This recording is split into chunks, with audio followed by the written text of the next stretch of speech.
Welcome to another edition of Currently in Quincy. I'm Joe Catalano, and today we get all the details about the 4th annual Quincy Multicultural Festival coming up later this month. First, though, we take a look at the weather and the news for you. Currently in Quincy, it is cloudy and chilly, 49 degrees right now with overcast skies and a blustery northeast wind. We've really got a crummy 24 hours from now going on. Rain moving in this afternoon, temperatures in the low 50s. Rain heavy at times tonight and lows in the upper 40s. Tomorrow will start out rather damp and gray with showers and then cloudy for the rest of the day, low 60s. We turn the corner on Sunday for Mother's Day, brilliant sunshine, 69 degrees and very nice on Monday as well. But right now it's 49 degrees and cloudy in Quincy. Checking out the news for you today, the Quincy City Council will begin examining Mayor Thomas Koch's proposed fiscal year 2026 budget next week. This past Monday night, Koch presented an almost $456 million spending plan that represents an increase of $36 million over the current year's budget. Koch said $20 million of that increase is for a payment on the $475 million pension bond that was approved by the City Council 4 years ago. City Council President Ian Kane voted against that bond then and says he still opposes it today. I understand the rationale at the time, which was, was sort of a short-term solution. It was a short-term solution, but also a long-term solution to both short and long-term problems. And that rate that they got was low. That's great. I still thought that the risk that we were taking to meet that investment hurdle was going to be unforeseen. I didn't think it was I thought it was a risky move. So just to to have to meet that, because if we don't meet those, if the market doesn't meet those investment hurdles, then you're in deeper water than you were before. So yeah, I still stand by that, and I think that it's a considerable. I also didn't fundamentally believe with the philosophy of using a liability to fund a liability. So it's not solving the ultimate problem, which is having that liability on the books to fund pensions in this case. But yeah, I still stand by that. Now, that budget also includes a new position called Senior Fraud and Scam Liaison to help prevent seniors from being scammed. The budget funds 20 new firefighters and 4 new patrolmen and adds $4.2 million to the schools. A public hearing on the budget will be held Monday at 6:30 at City Hall. Quincy Councilor at Large Nina Liang is not seeking re-election this year. During this week's City Council meeting, Liang announced her intentions to step down at the end of her term this year. What a team, right? Like, whether we agreed or disagreed on things, I think just knowing that I had a family, right, and a network of people who were going through these motions with me, right, felt really good. I never regretted any single relationship I had with any of my colleagues, like every single one, regardless if we agreed or disagreed on things, I think made me better. And lastly, to the 3 folks who are sitting up here, Jen, Nikki, Susan, none of us could do this work without the 3 of you. I say it time and again whenever we have the opportunity to sing your praises, but really, like, you guys take us all under your wing. I think you guys keep us out of trouble. You make sure that, our communications are clear with folks who we need to work for and with. But I'm going to finish out this term. I'm going to go through the rest of this year, so this is not my swan song, but I do want to just make sure that I give a shout out to everyone who made this work possible, because again, to anybody who's considering stepping up and serving the city, just know you're not doing it alone, right? It's every single person in this room makes that work possible. So really just thank you all for the amazing work the last 10 years, because wow, right? It's been incredible. Now, Ward 3 Councilor Ian Kane previously announced he is also not seeking re-election this year. All other incumbent councilors have indicated they are running again for 2-year terms this year. Nomination papers to run for office are available at the city clerk's office and are due back by July 15th.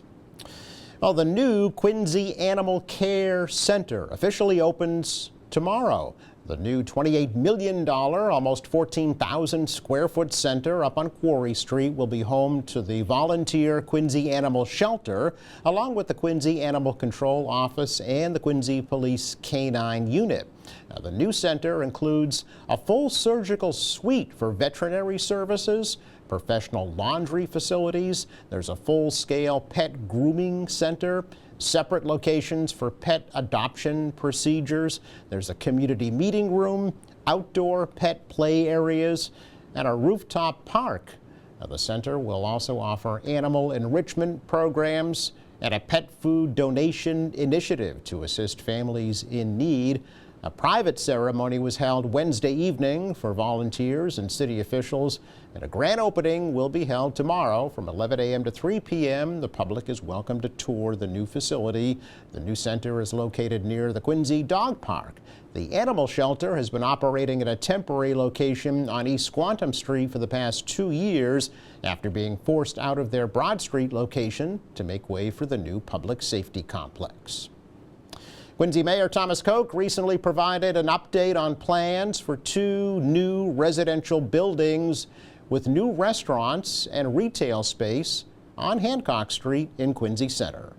I'm standing here in a vacant lot, and this lot was a site of a couple of buildings that were torn down by the city, and this will be a future park in Quincy Center. On either end of the park, we have 2 different owners. Joe Yakari, who owns the building behind me. That building will be coming down over the next 6 weeks. His project includes a 7-story building, 2-story restaurant with residential above. On the other side of the lot is the building, the old Child World arcade building, owned by Sam Slater, a local developer, Boston developer. This building will become a residential building. It will be residential and have retail and restaurants on the first floor. We expect both restaurants to kind of spill out into the park with some nice cafe seating for those restaurants going forward. Mayor also says construction's getting underway on a new residential development and a new medical complex on either side of the General's Bridge, as well along Dunford Drive and McConville Way in Quincy Center.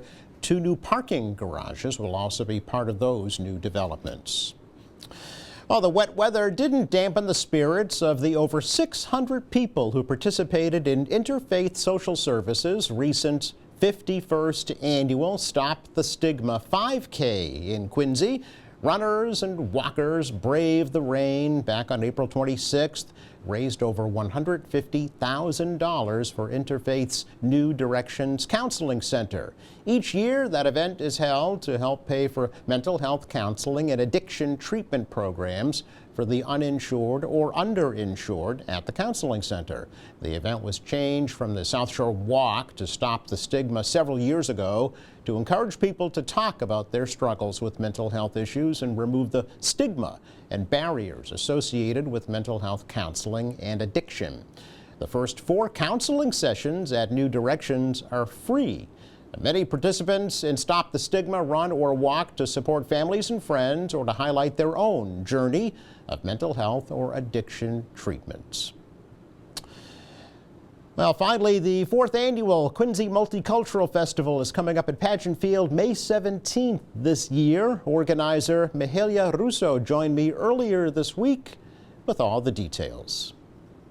Today on the program, we welcome Mahalia Russo to talk to us about the annual now Quincy Multicultural Festival. This year it's scheduled for May 17th from noon to 3 p.m. at Pageant Field. And Mahalia is joining us remotely today to tell us a bit about this group, this organization, how it got started, and how you can participate. So, Mahalia, thank you so much for spending some time. Really appreciate the opportunity to talk to you.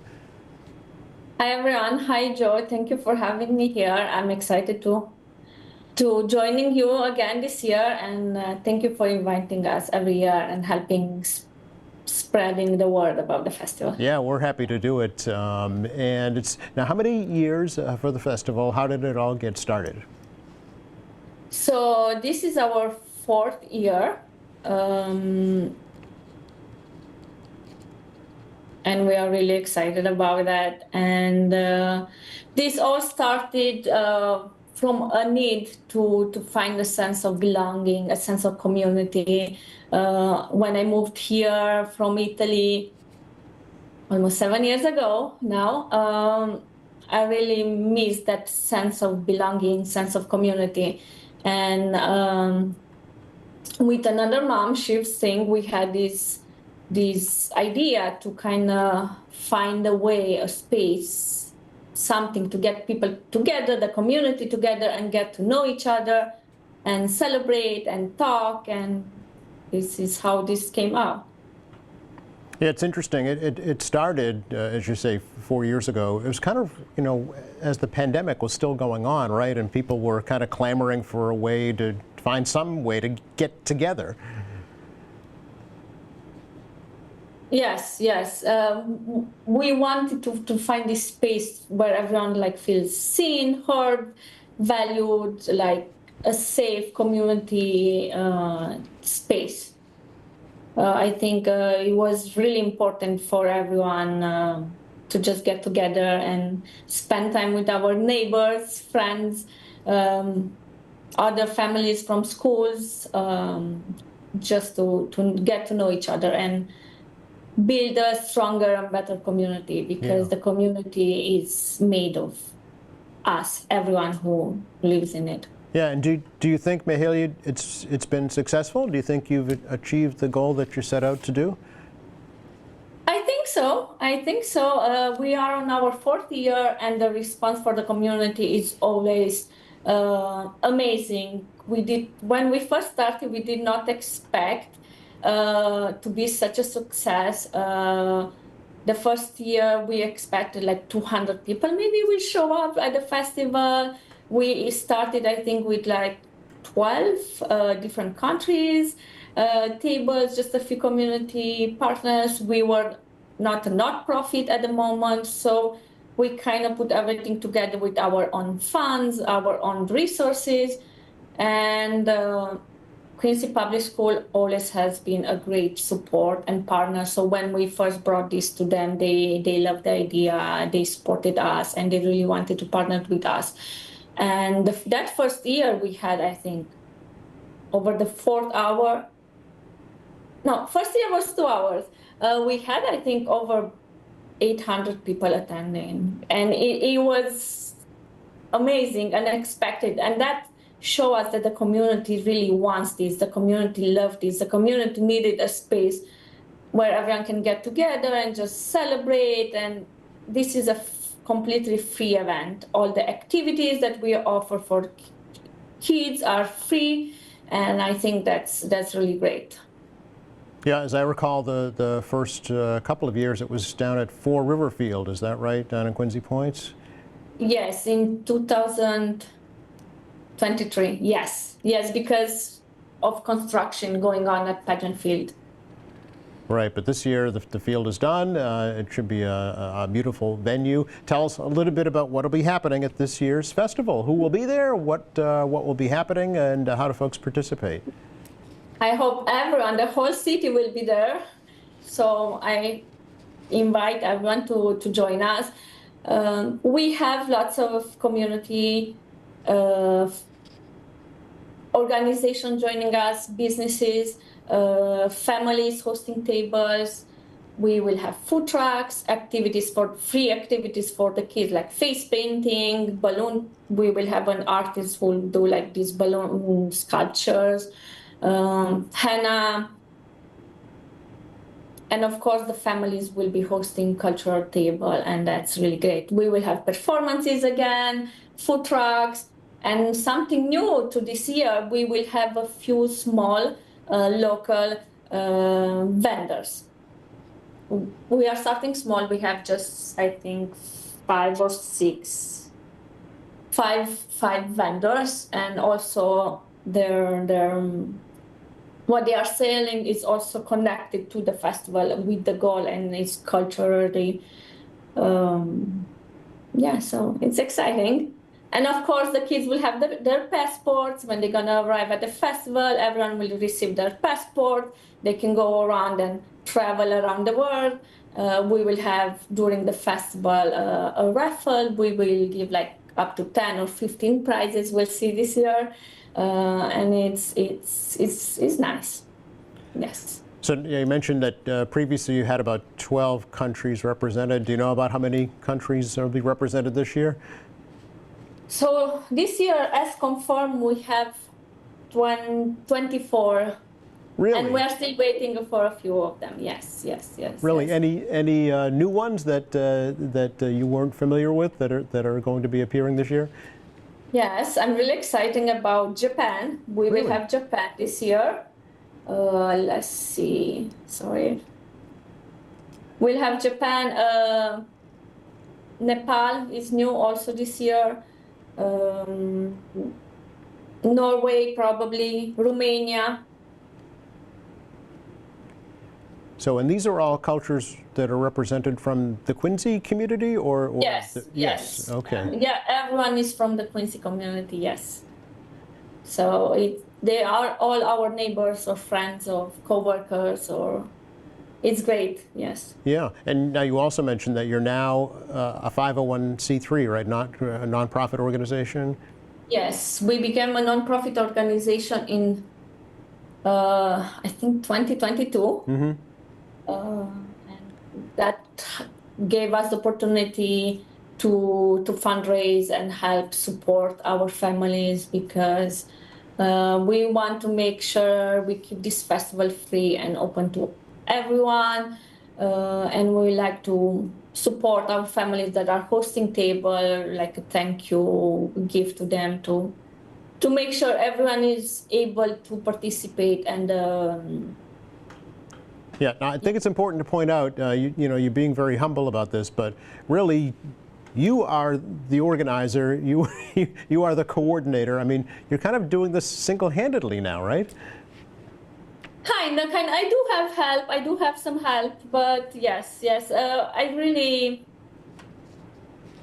I'm really passionate about this. I really love to get community together. Like, it really makes me happy, and I feel like I'm part of the community, seeing everyone coming together and being happy. I love to see like the kids' smiles and their pride in sharing like their cultural background with other classmates or friends or neighbors. So I think that makes everything worth it. Yes.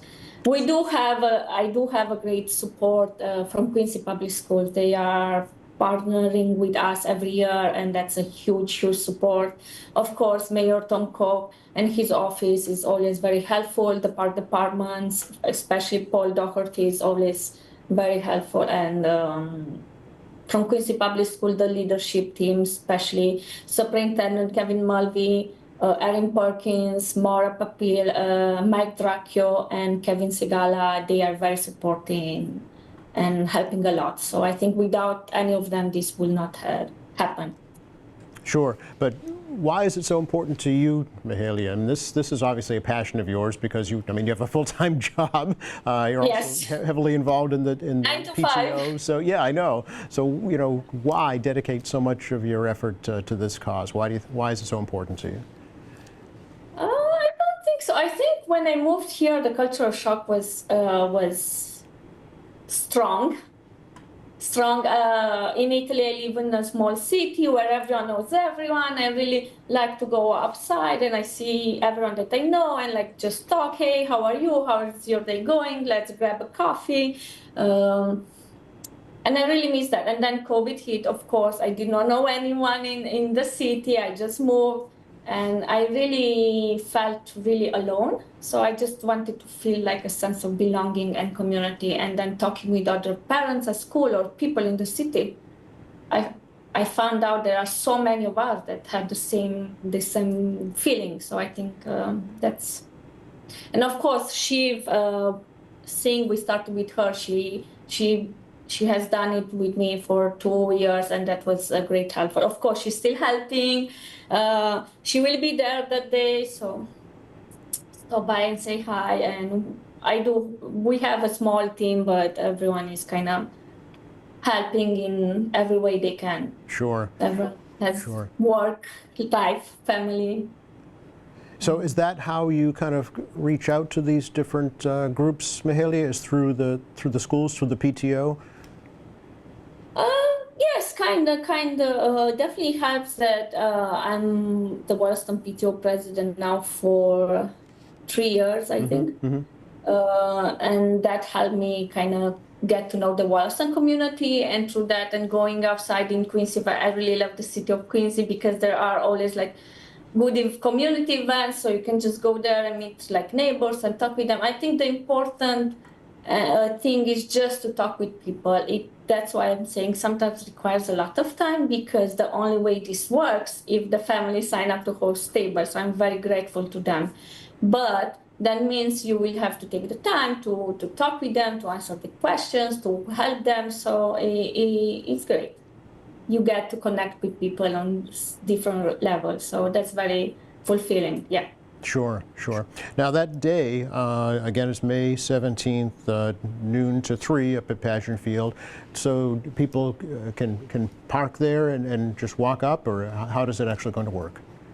So thanks to the partnership with Quincy Public School, we are able to offer again this year buses, shuttles from 4 different, I don't want to say the wrong schools, from 4 different schools. And here Mike Dracchio, the director of transportation from Quincy Public School, he has been very, very helpful. And also the Quincy,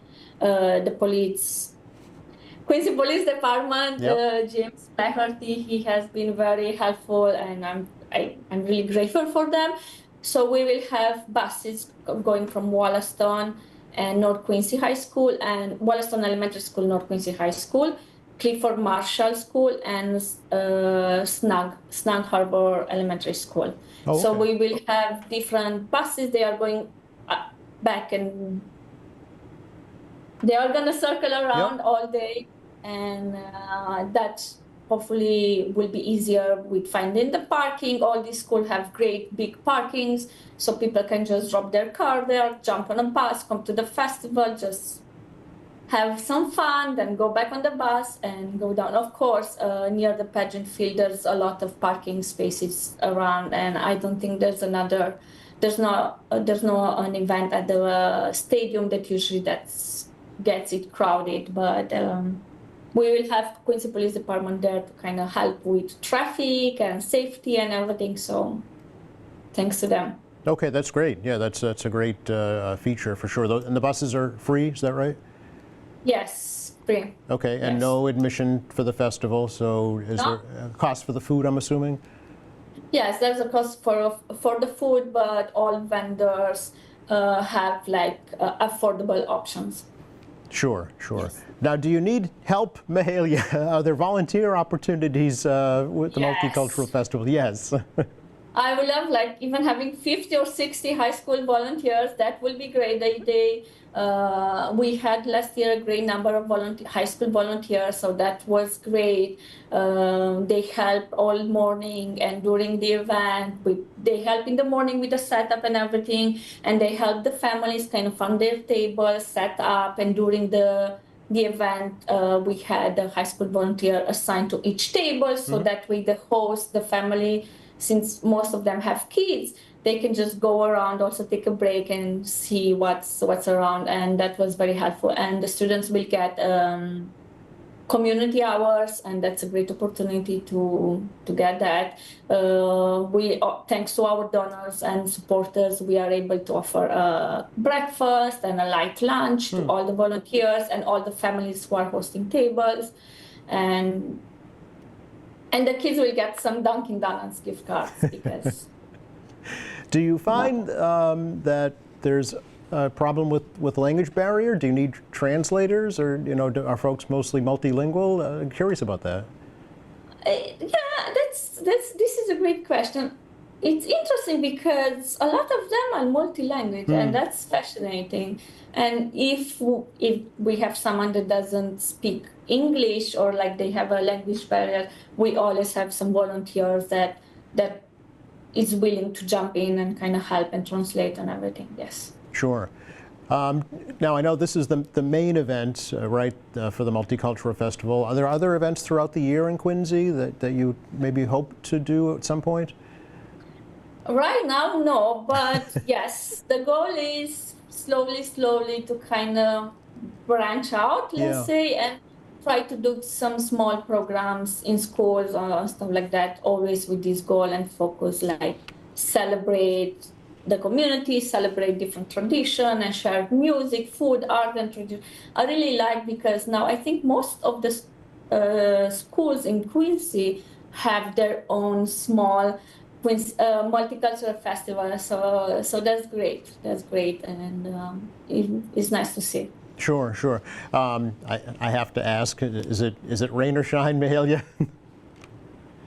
I'm always hoping for the sun, and since this year is quite late in May, I really hope the weather is going to be nice, yeah. but it is going to happen. Okay. We have tents. Of course, if it's really severe weather, we are trying, we will move it, and hopefully, or not Quincy High School or Quincy High School, we still have to decide.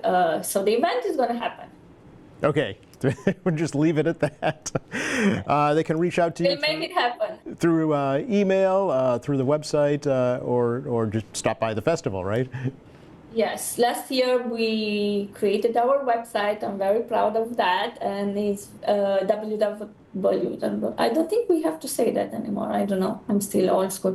QuincyMulticulturalFestival.org. Yep. Just go there. We also have a Facebook and Instagram page. Very simple name, Quincy Multicultural Festival. You are able to find all information, and also our contact information. The main email is info@QuincyMulticulturalFestival.org. I know it's really long, but take the time, send us an email, contact us, and if you want to get involved, we are looking for volunteers. This week is the last week that you can register to host a cultural table, or if you want to join us as an organization or as a donor. We are still taking donation always. Okay, sure, very good. And they are tax deductible now because you're a 501c3, right? So Yes, there's yes, that as yes. well. And I know you had about 800 folks last time. About how many are you expecting this time? So last year, so when we started first year, the festival was 2 hours. Then 2024 was 4 hours, and this year is 3 hours. We kind of tried different things to see what works better for everyone. Yeah. So since the weather, I know is going to be great. We have so much stuff. I expect the whole city of Quincy to be there. Okay. But I do know there's another event in the city happening at the same time. I won't say the name because I don't want to, I cannot say this. But I hope you're going to stop by at our event, or you can do both. You can go in the morning there, that starts at 10 a.m. You can go there, roam around for 2 hours, and then you can stop to our festival. And I know there's another event in City Hall starting 4 p.m. So you can just dedicate your Saturday to community and just visit all the festival and events that's happening in the city and have some fun. That's right. Yeah, We again. will have great food, ice cream. And all the extras to go with it, I'm sure. Yes. Thank you so much, Mahalia. Great to talk to you, and I hope you have a wonderful event again this year. Thank you so much, Joe, for having me, and I'm looking forward to next year, and I hope you will visit, and I hope everyone will stop by and visit and get in touch if you want to know more, if you want to get involved. We are always looking for a helping hand, or any amount of time you can offer. It makes a difference. So thank you. You're very welcome. We will be right back. Got rain moving in this afternoon and lasting right through tomorrow afternoon, really, with daytime highs only in the low 60s and nighttime lows in the upper 40s. We turn the corner on Sunday with brilliant sunshine for Mom and high near 70 degrees. Actually, Monday and Tuesday of next week look very nice as well. Thanks again to Mahalia Russo for joining us today. Thanks to our crew. Thank you for watching Monday here in the show. Quincy Animal Shelter President Sandra Sines will be joining us. Meantime, check our website, QATV.org. All of our latest programs, news and information, video on demand, live streaming, and more. For all of us here at QATV, I'm Joe Catalano. Have a great weekend.